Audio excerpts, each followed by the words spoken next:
ırk ayrımını, mezhep ayrımını, din, dil, köken ayrımını reddediyoruz. Daha önce de söyledim. Bugün üzerine basarak tekrar ediyorum.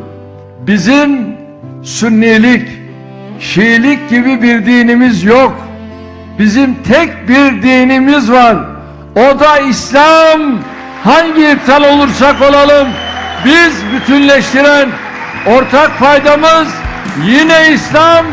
Mezheplerimizden, kökenlerimizden önce hepimiz insanız ve Müslümanız.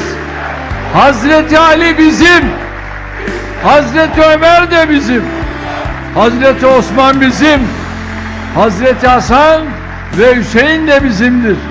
Hazreti Ayşe validemiz bizim, Hazreti Zeynep annemiz de bizimdir.